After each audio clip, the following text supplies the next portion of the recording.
Hey everybody, it's me, Mary Z, vocal coach, back here on YouTube. Thanks so much for joining me for a tutorial today. If you've ever been wondering how to get a start on making extreme vocals or replicating some of the vocals that you hear from some of your favorite metal vocalists or rock vocalists, well, you have to start diving into distorted vocal techniques. Today we're going to take a look at the technique that I feel is the most approachable for someone who's never done this before. We're going to give you some basic guidelines. You're going to get to try it with me, and we're going to get you started on your journey to making extreme vocals.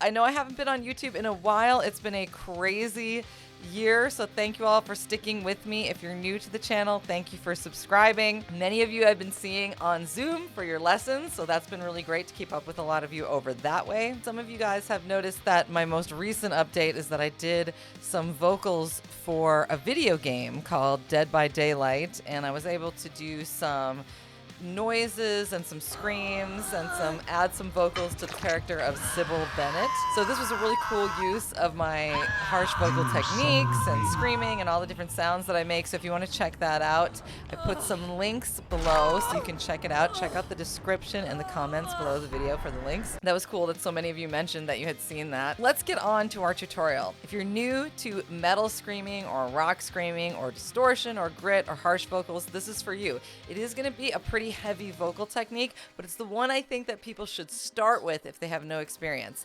Before we even do this, if you're not warmed up, you haven't done any singing or anything today, hit pause on this video and head on over to the playlists on my channel.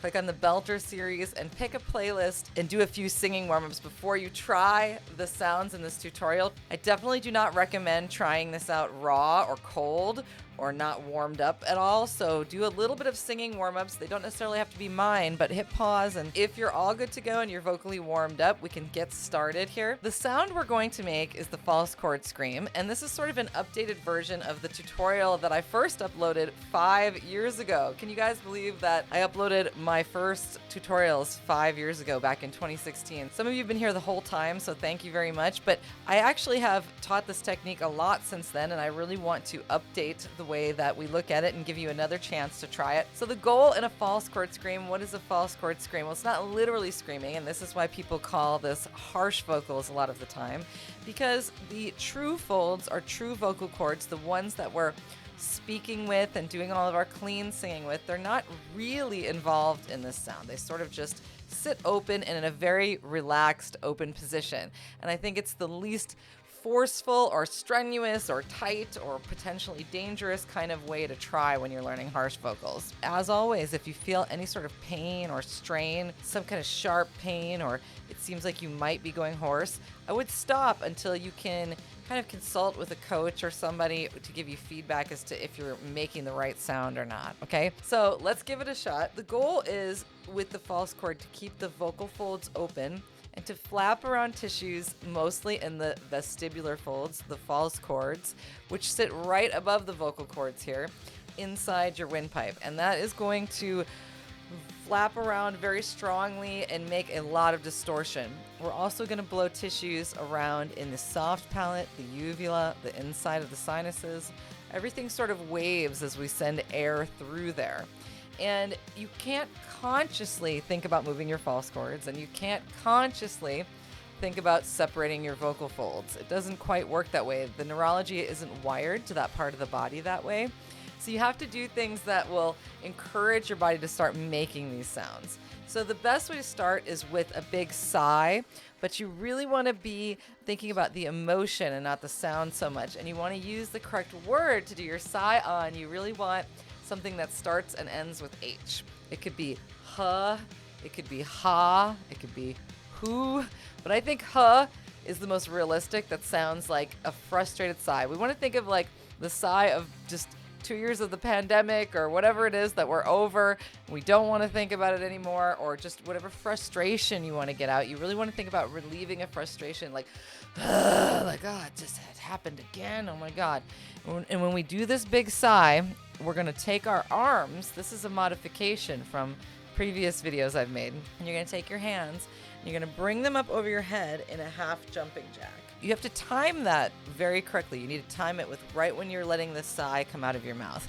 But for the emotional part, I want you to just think about like sending your sigh to the sky, like, why? You know, I don't know.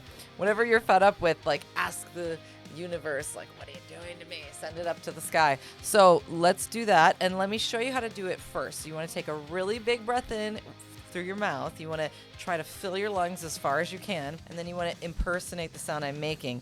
But you really, again, want to think about being frustrated with something. So it's going to be like this, like,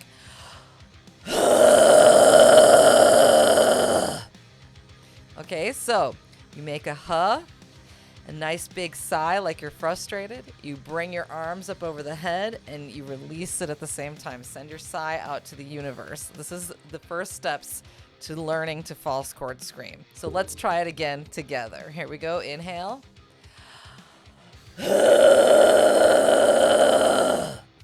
Very good, very good. And if you feel like there's voice tone in there, which you cannot hear when I'm doing that, that means your chords are touching somehow, your true chords, and we don't want that in this particular sound. So you want to try to get more air passing through there. Really think of like a whisper passing through there. Really let it out, okay?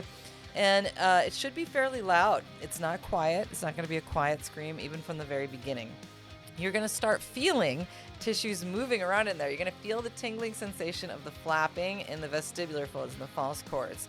That will be your most predominant feeling, and then you'll feel these other secondary tissues start to flap as well. That is scratchy and itchy, and it almost has a raw feeling to it.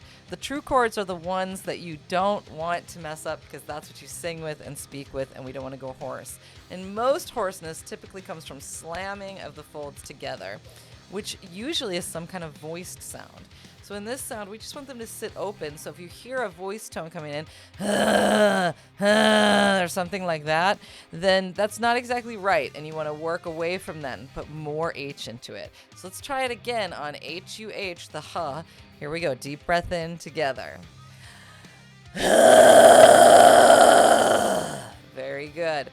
And some people call this technique growling or death growls or growls. So just be aware that this is the same thing. You kind of hear that it has that sort of gravelly, growly tone to it, doesn't it?